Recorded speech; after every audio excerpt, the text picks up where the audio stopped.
Well, hi, everybody, and welcome to our CQ Roll Call webinar on the federal budget outlook.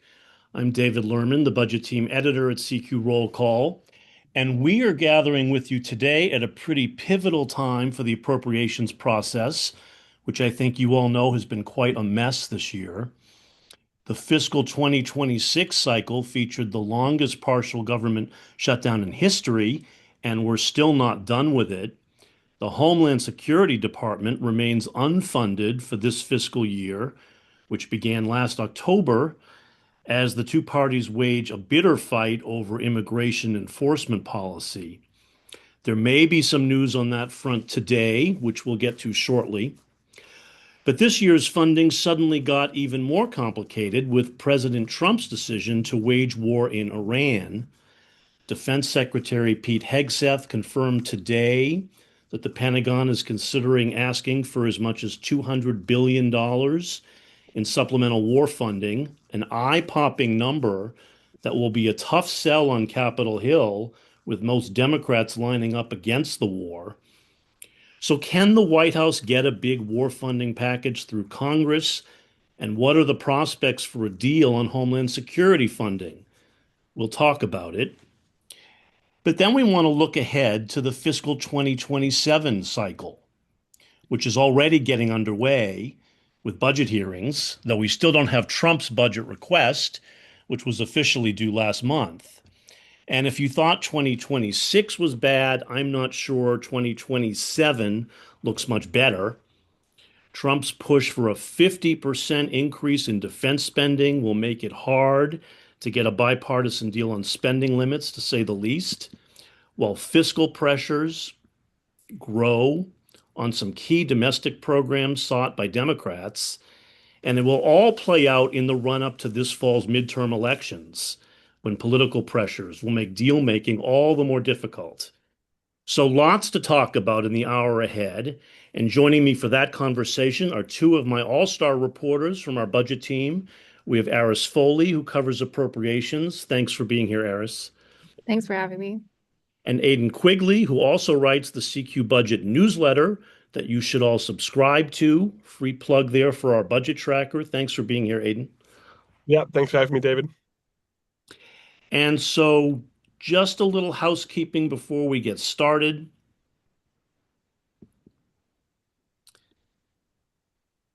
A reminder that this webinar is hosted by Fiscal Note. It's the most comprehensive and trusted solution for managing policy and global risk, with unparalleled depth and breadth of data, content, and expert analysis. It is home to Policy Note, to CQ, to Roll Call, to Voter Voice. Fiscal Note empowers the world's leading organizations with critical insights and the tools to turn them into action. It combines technology, data, and insights to help you stay ahead of political and business risks. To learn more about Fiscal Note and our family of brands, please visit fiscalnote.com and also follow us on social media. With that plug out of the way, you are all invited to submit questions during this webinar. If you click the Q&A button on the bottom of your screen, or you might have to click the More button and then you'll find the Q&A button, then you should be able to type in a question for us. We'll get to as many as time allows. And everyone who registered for this webinar should be getting a recording of this program, though exactly when and how it gets to you is really way above my pay grade. So let's get started with the current situation for fiscal 2026. And that begins with this Homeland Security partial shutdown. Aidan and Aris, you both were literally just running from a bipartisan meeting of Senate appropriators on this topic. So tell us what you know. Where do these talks stand now? It did not appear that there was a major breakthrough at the meeting that just took place over in the Senate between Tom Homan, who is the border czar for the White House, who is kind of taking an increasingly large role in these negotiations, and Patty Murray and Susan Collins, who are the top appropriators.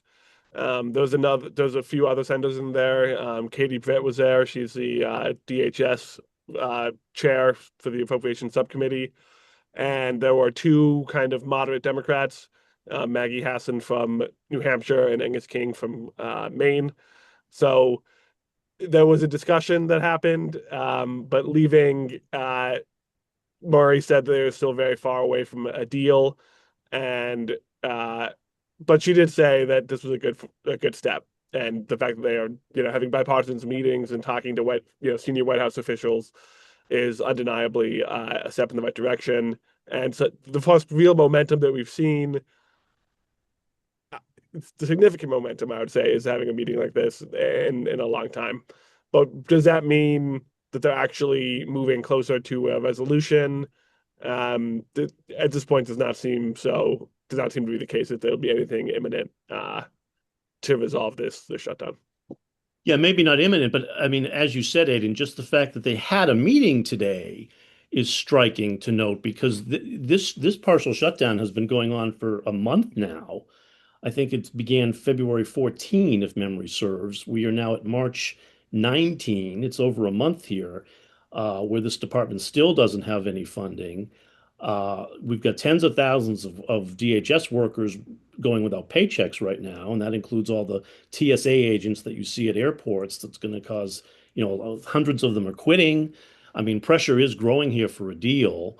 Um, so, and there had been no talks to our knowledge of any substance, but I mean, so just the fact, at least in-person talks, I should say, there had been papers passed back and forth, but no in-person talks that we know of until today.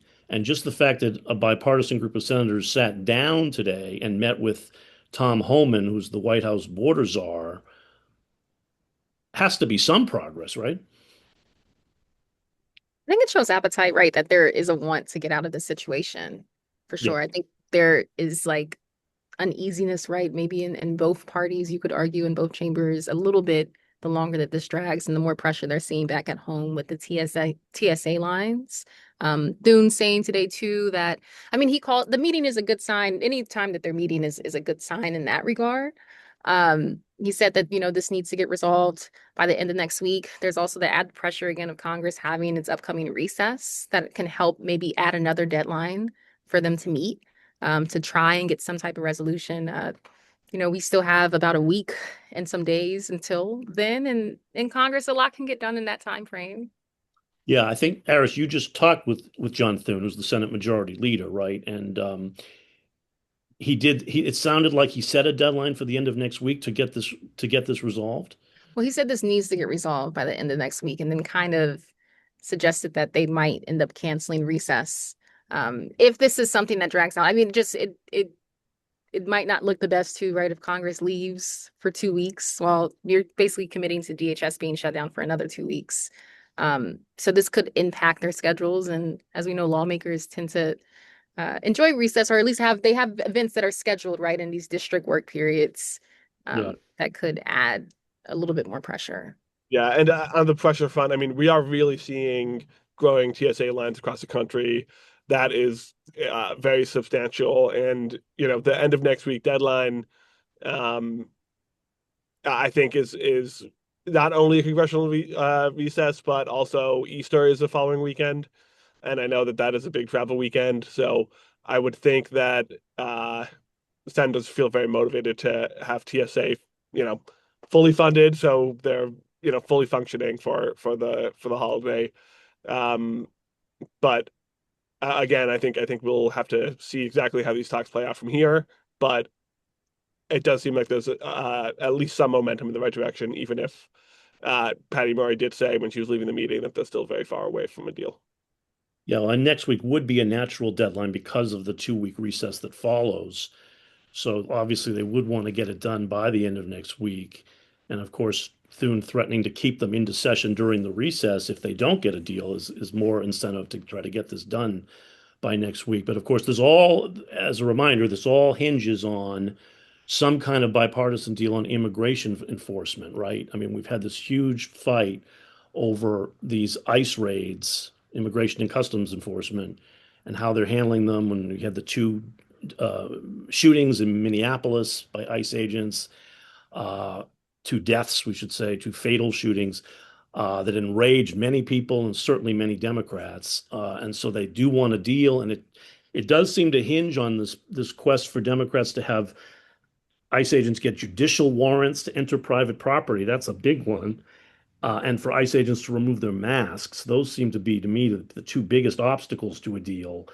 And we still don't know where that really stands. I mean, I would note that Mike Mullen, who's probably going to be the next Homeland Security Secretary, seemed to open the door a little bit to a deal just yesterday at his confirmation hearing when he said he would support requiring judicial warrants in most cases. He left himself a little wiggle room though there. So still a lot of details to be determined, but maybe in the fact that they had a meeting today at all with Tom Homan, um, suggests maybe things are starting to get serious, right? And that we might see something in coming days here that's going to get this wrapped up. There's I definitely agree. one. Yeah, sorry. I think the two largest issues remaining on the Democratic side, it appeared as of last week, were the judicial warrants that you mentioned and masking of agents. Right. Democrats really want the masks to be taken off, and at this meeting, it seemed pretty clear that those would be the two issues that Democrats would be pushing the hardest on because the White House has taken at least some steps. Baby steps is probably more accurate towards the Democratic position than anything major with leaps and bounds, but they have moved a little bit as we've heard from the White House. But those are two really substantial issues that have not been resolved yet, and it's the White House is not. I know Mark Rain Mullen is open to the judicial warrants, but he's not yet in the secretary position, and the White House has been very resistant to that, as well as masking has been a priority for the White House. They've really wanted to not agree to Democratic demands on that issue. So maybe they can find some kind of middle ground area, but for now, it seems like they do have a ways to go to get there. Eris, you wanted to say? Uh, Aiden pretty much captured it. Yeah. I was just saying, yeah, there definitely is a desire, right? I think for both sides to want to get a deal. Whether or not they, to Aiden's point, what Marie was telling us when she left, they're not closer to a deal after this conversation. Then Holman also leaving said there would be discussions, but he also told us that we need to get the government open and then we can continue having certain discussions. I mean, it's still unclear to see just how much the White House is also willing to move on some of Democrats' more significant demands. Okay. Well, we will certainly watch how these talks unfold in coming days, and we will cover it thoroughly. Meanwhile, guys, I mean, the Iran war, I mean, we have to address this a little bit because this is throwing another new hurdle here into wrapping up this year's appropriations because now we're learning, I mean, the Pete Hegseth, the defense secretary, just confirmed this morning that, yeah, it's true, we're seeking a huge war funding package. I think it's much more than people. We knew there'd be a request for some new money. The Pentagon had said they, in the first opening days of the war, they had spent about $11 billion, I think it was, maybe the first week of the war. So we knew there'd be some, but for him to say it could be 200 billion, he did say they don't have a hard number yet. It's that figure could change easily. But if it's anything on that magnitude, I think that was a surprise to people, right? That's going to be a much tougher pill to swallow for Democrats. They need bipartisan support to get a war funding package through as a standalone bill. How is that going to play out now? Because now, the Democrats have been trying to introduce all these war resolutions to stop the war, to require congressional approval of the war. Those are going nowhere. Republicans can beat those back. But this funding thing, at some point, the rubber hits the road here, and everybody's going to have to weigh in on the war as to whether or not to fund it, right? And so, how do you think that plays out now? How soon would we see this supplemental request, and then what are the chances of getting a deal on that? That seems to me is going to they're going to have consume a lot of time and energy on a war funding package if this really comes anytime soon. Thoughts? Yeah, I think they're still trying to figure that out, right? I mean, talking to appropriators this week, uh, Tom Cole, the House Appropriations Chairman, said that that official number hadn't gotten to him just yet. There is still kind of a conversation having and being had in the GOP conference about if they want to use reconciliation as a vehicle for this kind of package. Do they think they should go for a standalone? If they do a standalone, they probably have to work more with Democrats. If they do reconciliation, that opens the door for them maybe to pursue additional offsets that they probably couldn't pass with Democratic support, but could get through with Republican support. But of course, is a very still ambitious task, nonetheless, given the margins right now on the Republican side of the aisle. Well, Yeah, I think the of course the 200 billion number is huge, but I don't see a major path for Democrats to vote for funding for this war that they widely oppose.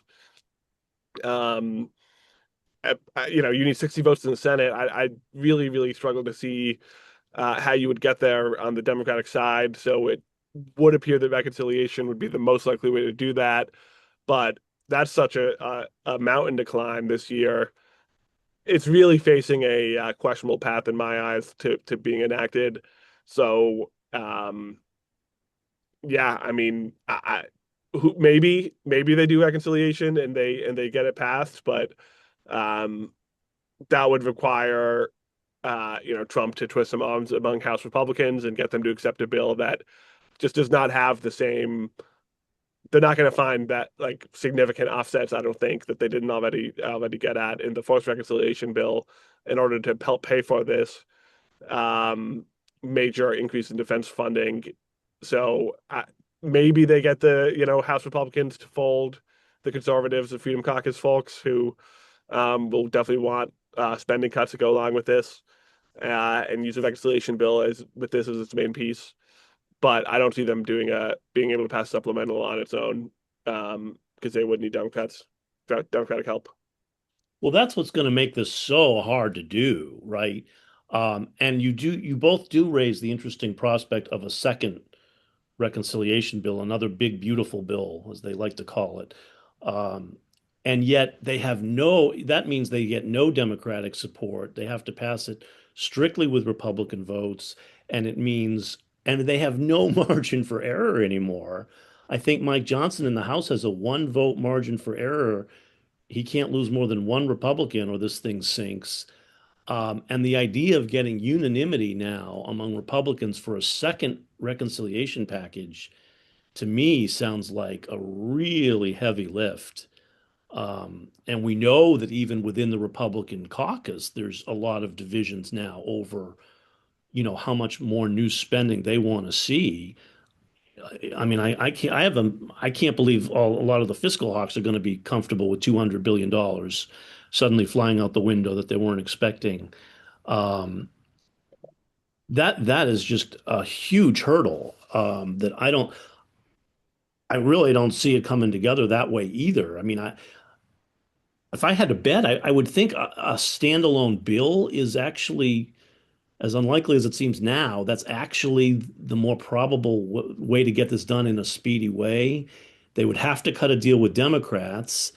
They would have to negotiate the ultimate price tag here, and they might have to negotiate maybe some restrictions on the war or some of the put limits on the war operations of some kind to meet Democratic support or something.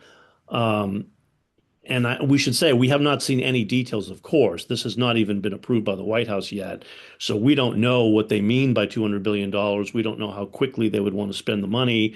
We don't know what it exactly would be spent for. It does sound as though it would cover more than just the direct costs of these Iran operations.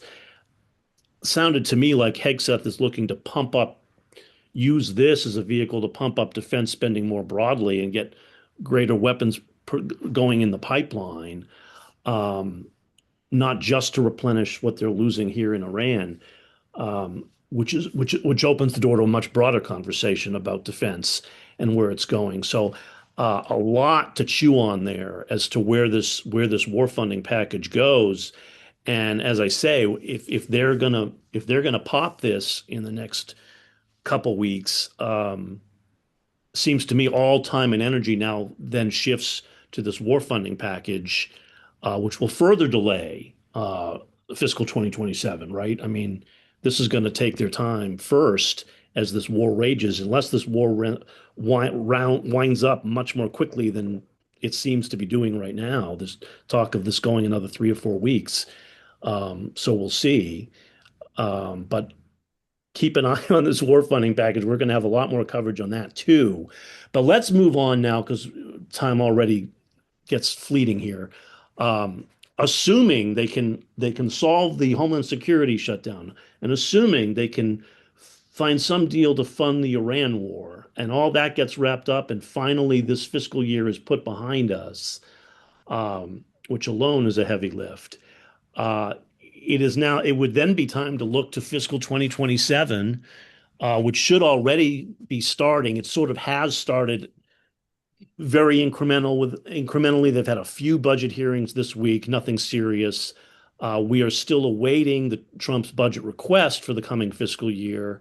That was due by statute the first Monday in February. Of course, they blew that deadline.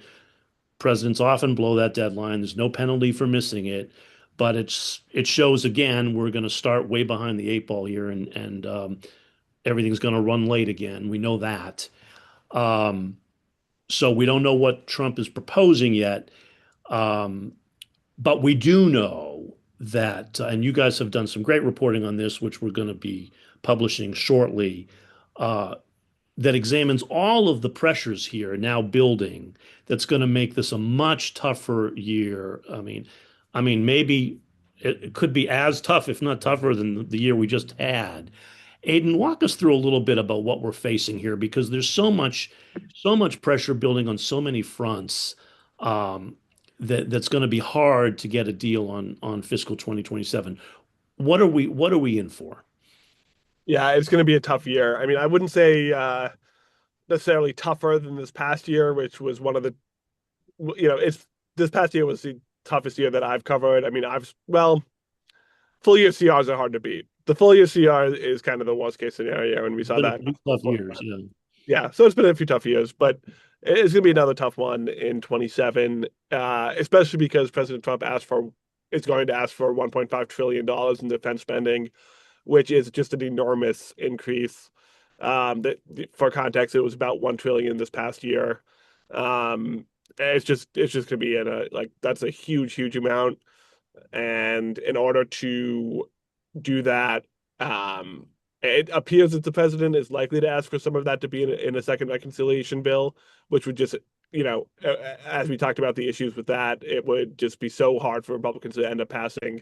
If you were to add, let's say, $400 billion to the $200 billion for the war, that's $600 billion in defense spending in another reconciliation bill. Just does not seem feasible to me at this point on March 19th. But maybe that'll change over the summer. I think Republicans in the House are definitely motivated to try to move a reconciliation bill, but with the tiny majority, it's a difficult path, to put it lightly.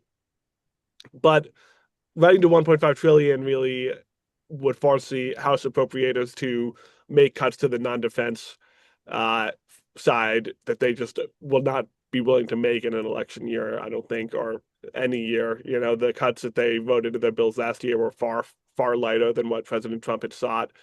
And it's just, there's no way to write to 1.5 trillion and keep funding relatively flat, which House Republicans have really prided themselves in doing, since they took back the House. Those two things are just totally at odds with each other.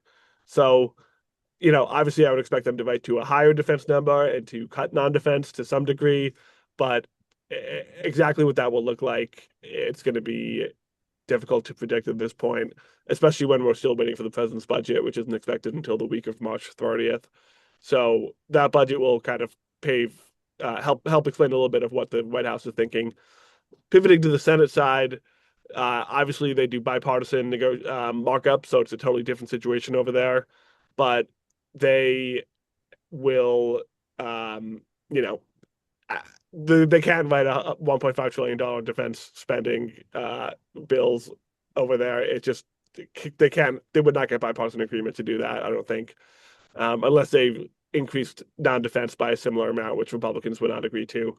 Democrats won't go along for a huge boost to defense funding.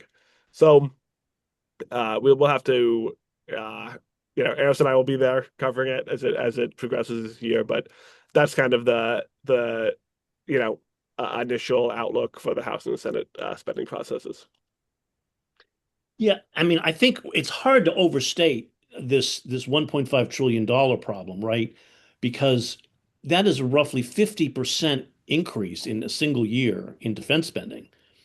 And the problem they have is if you need a bipartisan deal, you need Democratic buy-in, and Democrats have long crusaded for this cause of what they call parity, right? Which means equal increases between defense and non-defense.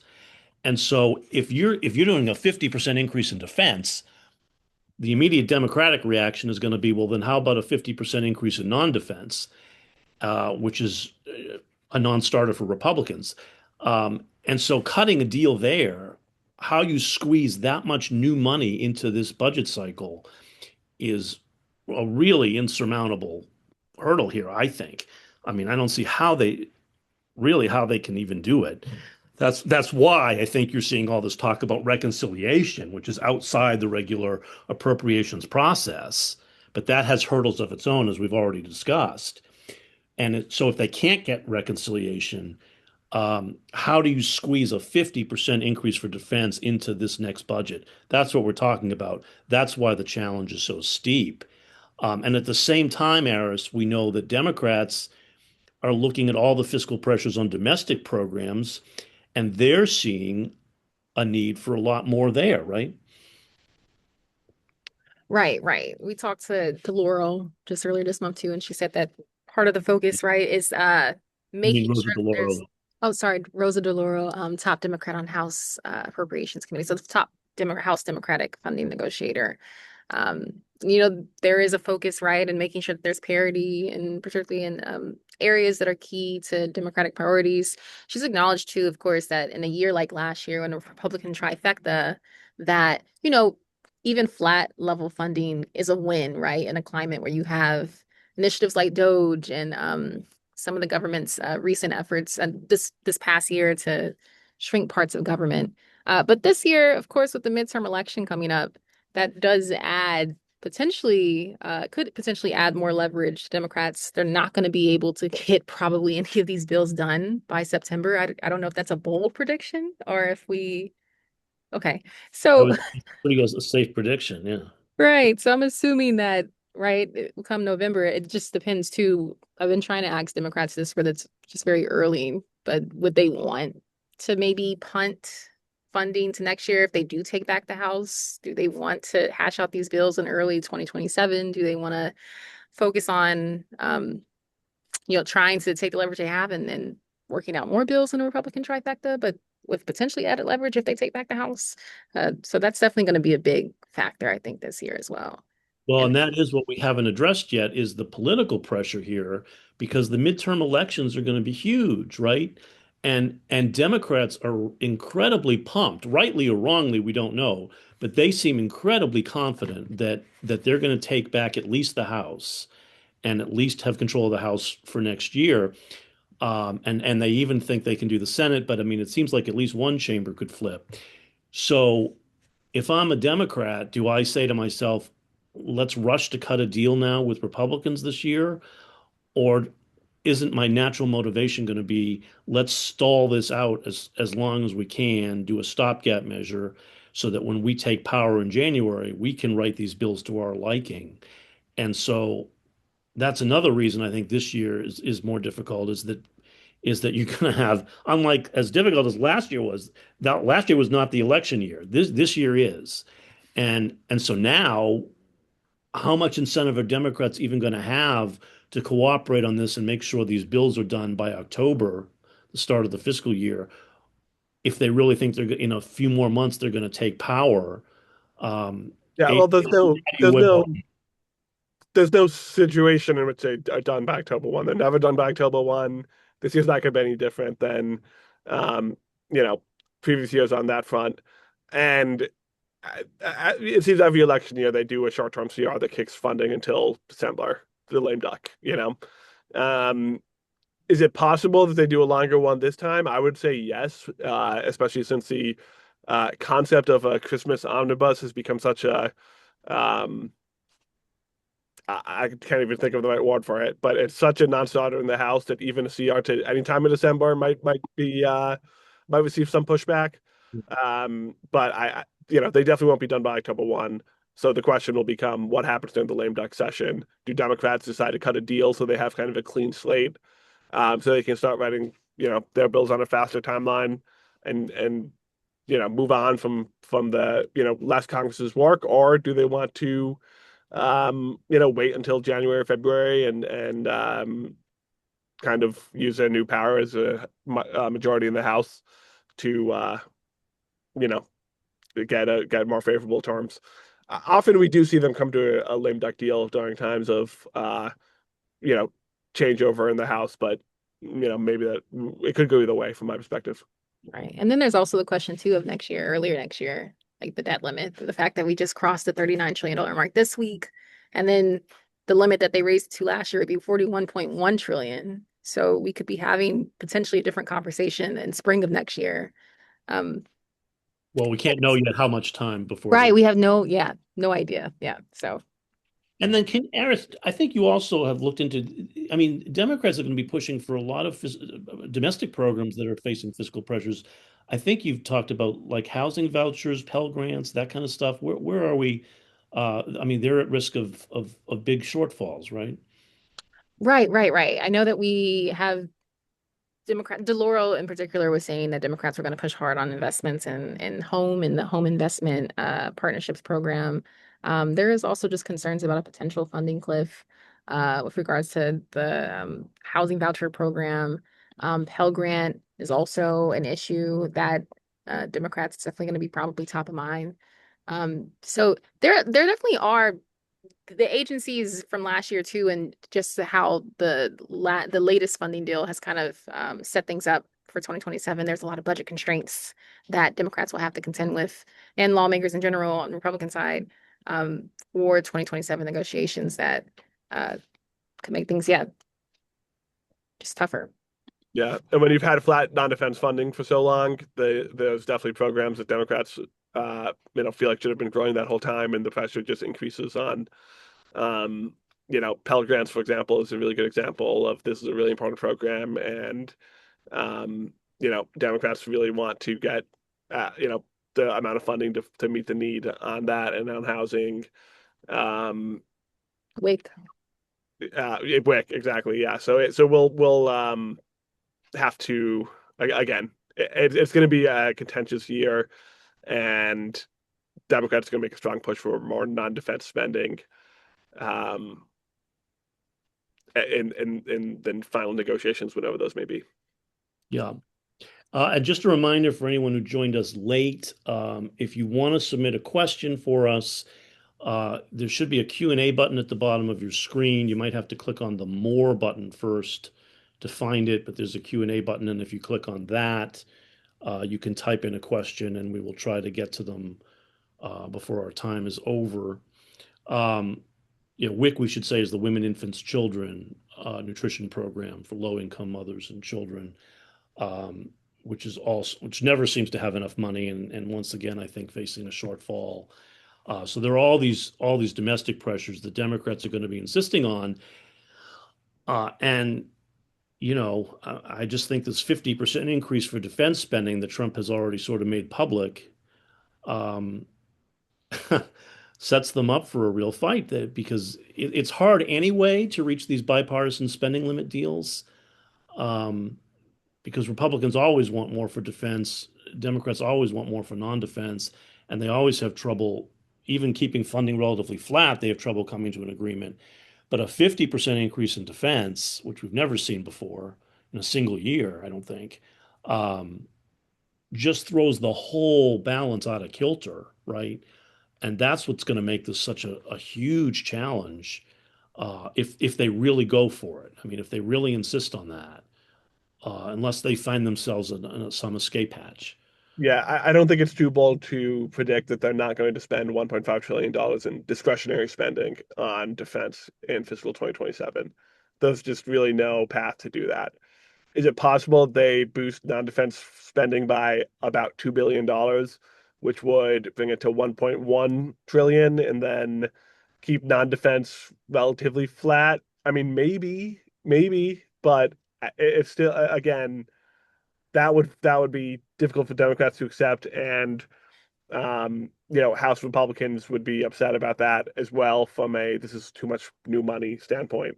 So, uh, you know, uh, it's really difficult. 1.5 trillion in discretionary defense spending is just not possible from my perspective. And maybe they, And yet Trump publicly said he wants a $1.5 trillion defense budget. yeah.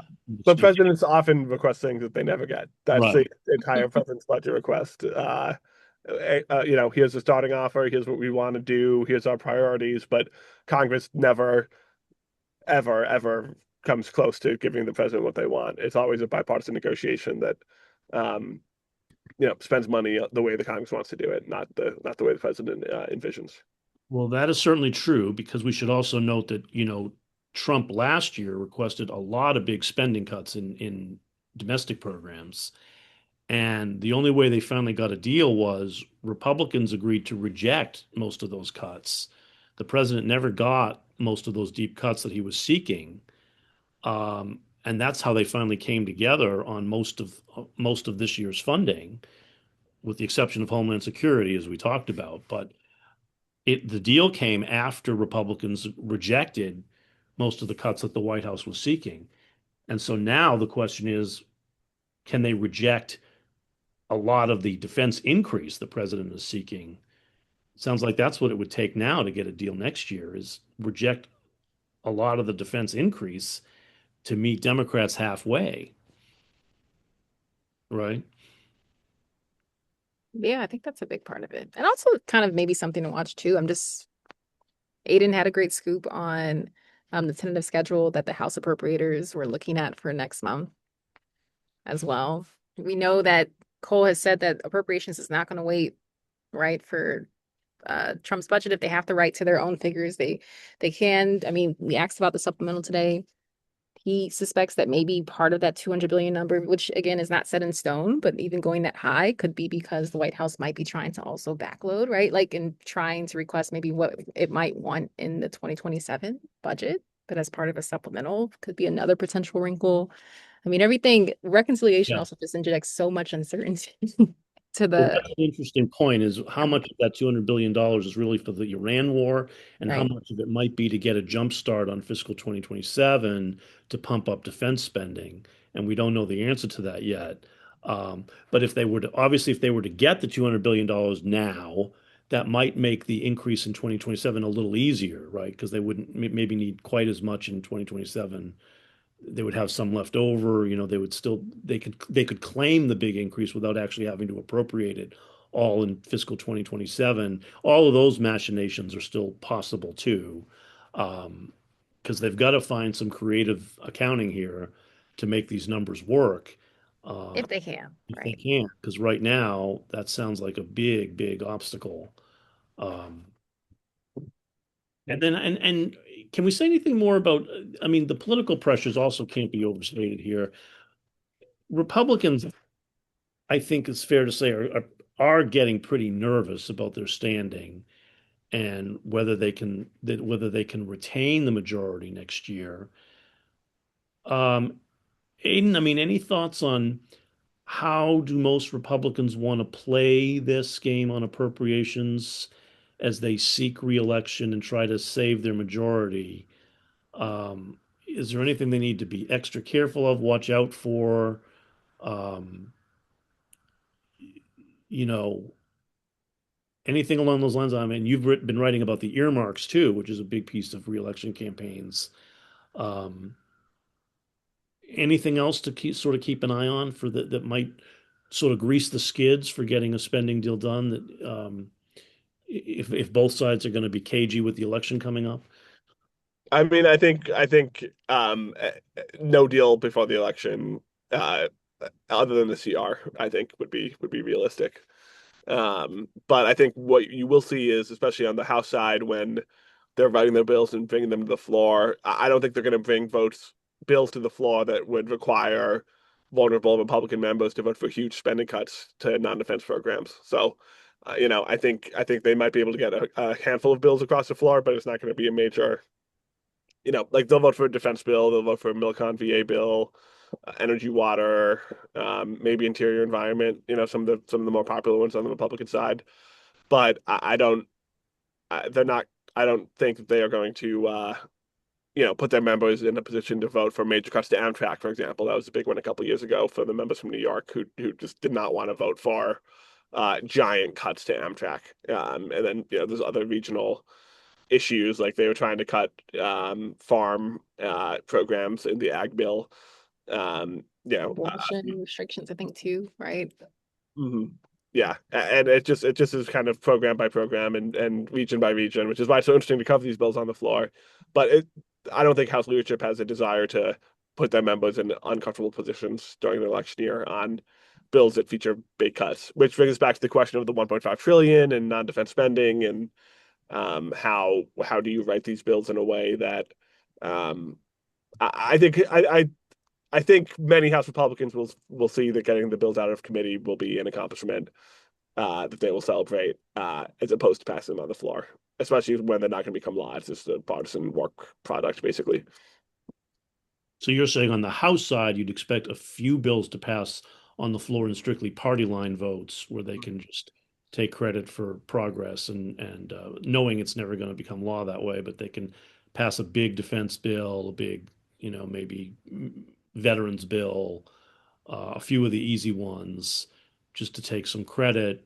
But the hard negotiating won't even happen until after the election. And the Yeah. Senate, can they pass anything before the election? The Senate, obviously, you need bipartisan support from the get-go to get 60 votes. Would you expect to see any bills on the Senate floor?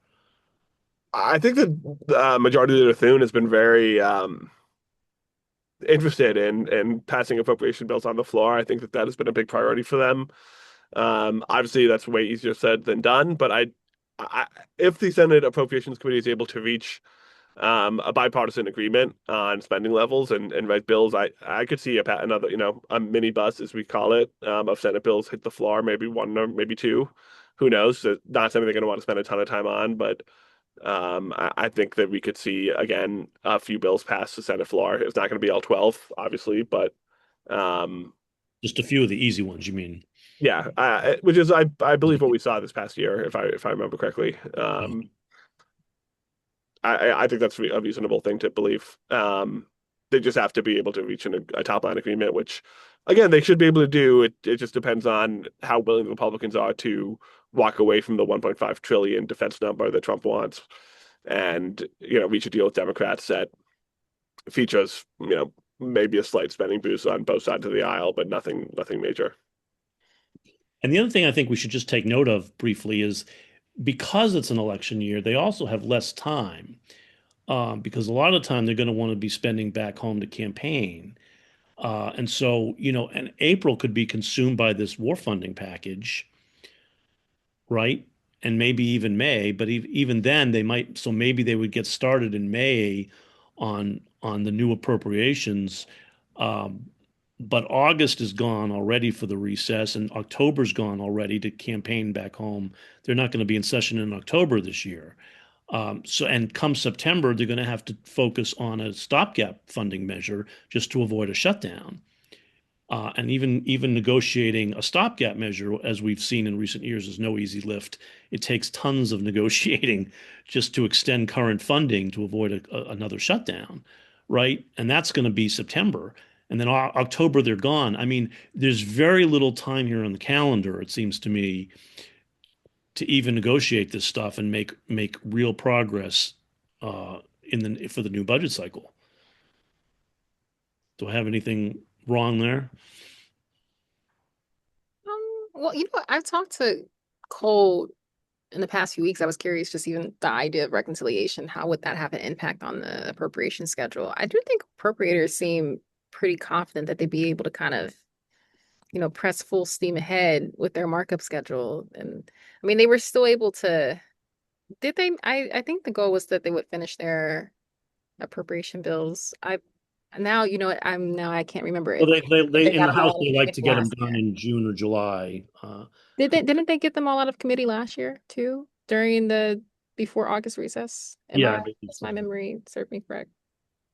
I'll defer to Aiden, but I believe so. Yeah, but that's just And they we still had those are reconciliation just that they were dealing those with. are just the partisan bills that can't actually become law. So it's only a kind of a fig leaf at real progress. Um, and Tom Cole is a very skilled lawmaker, but he's also the eternal optimist we know, and likes to talk a happy game a lot to rally his troops.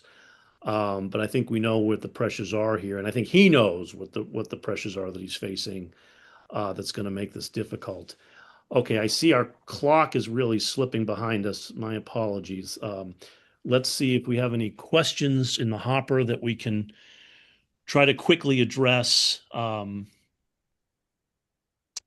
First one says, what are the odds that will be in a lapse of appropriations at the beginning of fiscal 27? And will it go longer than 46 days? I think they mean so it would break the record longer to break the record. I think the last shutdown, which was a record, was 43 days or 44 days. Uh, Yeah. so the question is, what are the odds that there will be a lapse, another shutdown, when the new fiscal year starts in October, and will it go even longer than that? I think there's very little chance. I mean, obviously, as we saw with the Homeland Security Department issue that we're in now, events can significantly change the trajectory of these bills sometimes, and that's why I think we're in a shutdown now with Minneapolis. Again, they had a bipartisan full year bill negotiated, which was really surprising to me because it was such a contentious issue. But then obviously the events kind of forced Democrats to, come back and be like, we need more changes than we, had agreed to in the past on this issue. So, but that being said, with that giant caveat, I think it's extremely unlikely there'll be a lapse. I think lawmakers want to go to their districts and states and campaign, frankly, in October, and they feel like they need to do that if they want to get reelected. Some of them. So, this there's not going to be a motivation for a lengthy shutdown in an election year in September. You agree? Yeah, I think midterm elections tend to, elections in general, I think the idea around here is that it decreases the chances of a lapse right before, because like what Aiden said too, people just want to get out of town and hit the trail. Yeah, I think I'd agree with that too. And because all these great differences they have, they can paper over for the moment with a stopgap continuing resolution, just to keep everything going, so they campaign for reelection and fix it all after the election. So I would agree that I think a shutdown before the election is unlikely. Now, shutdown after the election, who knows? Yeah, in this Congress, right? Next question was, if a reconciliation bill is pursued, how likely would it be that the administration and Republicans seek to implement some of the more severe FEMA thresholds and budget changes outlined previously by the administration? Um, So my opinion on this is basically that it's unlikely to be in a reconciliation bill, largely because they already did one, and I'm kind of skeptical of anything um, past more spending for defense. And who knows? Maybe we'll have to wait and see exactly how it plays out. But I think that if they did not get into the previous reconciliation bill, it's kind of a high climb to get into this one. But I will have to wait and see. This is not necessarily my area of expertise. but I guess they're asking, can they really, if they do reconciliation, would they then be free to do some more radical budget changes than they could otherwise get away with? Um, but my suspicion there, speaking just for myself, would be probably not, just because, they need Republican unity on this thing. And Republicans are hardly united on fiscal policy. I mean, you've got the moderate wing and the more conservative wing that often clash over how deep to make budget cuts. And Mike Johnson literally needs every single vote in the House, just about. unless he gets a lucky break if there are Democratic absences or something. But pretty much every single vote is needed to push through reconciliation. If they try something radical with major budget changes, I'm sure the Freedom Caucus folks, the staunch conservatives, would love to see huge cuts to entitlement programs, right? That theoretically, well, at least some of the programs might be eligible for reconciliation. It gets tricky, what's allowed and what's not allowed. But then you'd have a huge backlash from the moderate wing, and you wouldn't be able to pass it. So um, I guess I'm a little skeptical of major budget changes in that regard. Next, we're running out of time. I'm sorry. Next question. Is another shutdown starting October 1 or after likely, or does neither side of the, I think we just addressed that one previously. Um, Next one was you referenced the earmark process briefly. How will that process be impacted by the tension between the budget negotiation impasses you described versus the desire by members to demonstrate successes back home during campaign season? They're looking for the impact of the earmark process. Does that impact budget negotiations to get a deal? And I guess, how important will earmarks be this year as everybody's campaigning for reelection? Yeah, with the exception of the increasingly small number of Republicans who do not request any earmarks, it's a very popular bipartisan program that I don't think would be affected by partisan fights over spending levels. More generally, the House is expanding the program, at least by the number of requests that Senate members of the House can submit, from 15 to 20 each. So the funding cap is the same, but they can request more individual projects. And in the Senate, they love earmarks and spend billions on them every year. So I think that process and um, will not be affected by the just usual. Every year we see fights over spending levels and priorities. So I think the earmark process is going to continue to function the way it has been. And especially during election year, people love to be able to go and say, I brought home this funding for this highway project, or um, this organization, or whatever priorities they have, the college, universities, et cetera, et cetera, et cetera. Right. And in terms of it impacting the budget negotiations, I think not, mostly because whether you like earmarks or don't like earmarks, and they still are controversial, they make up such a tiny, tiny percentage of overall federal spending that they just aren't big enough to really impact overall spending limit negotiations. I mean, I think all earmarks combined, Aiden, I'm getting out on a limb here because I don't remember the number. I want to say it was something like 15 billion maybe last year. But you're Yeah, putting me on the I'd spot. have to But yeah, look, it was. I think it was about that, if I can remember correctly. we'd have to look it up to be fair. But I mean, it certainly wasn't much more than that. And it could be smaller than that. I mean, it's just a tiny, tiny fraction of $1.7 trillion roughly in discretionary spending for the year, right? It's more of a rounding error. So earmarks alone are not gonna uh, sway the shape of spending negotiations for overall spending limits that have Yeah. to that have to But go. that said, you're completely right. It will not affect the overall spending negotiations. But if you're a kind of newer member of the House, this is kind of the one thing you might have to be able to go home and say, look, I did this. I brought home this funding. This was me. You can Oh, really sure. take credit for it. So it does have importance. Oh, yes. Earmarks can be very important politically for those members that get them, and they will tout them on the campaign trail. And so that's why I do think you'll see them play a prominent role this year as they campaign for reelection. Um, I think that's for sure. I think we are just about out of time here, and I'm not seeing last call for questions, but I don't see any more in the hopper. So this is probably a good time to end this. I know we are all very busy, and I thank everybody for joining us. Thank you to Aidan Quigley and to Aris Foley. Thanks, guys, for participating. Yeah, thanks for having me, David. And thank all of you who have registered and subscribed to watch us. We appreciate the attention. We appreciate your interest in CQ Roll Call. We hope you'll stay with us. We hope you will subscribe to CQ and subscribe to the CQ Budget newsletter, which you can find through CQ. But that's just about it for today. Thank you all again. I'm David Lerman. Hope to talk to you sometime soon.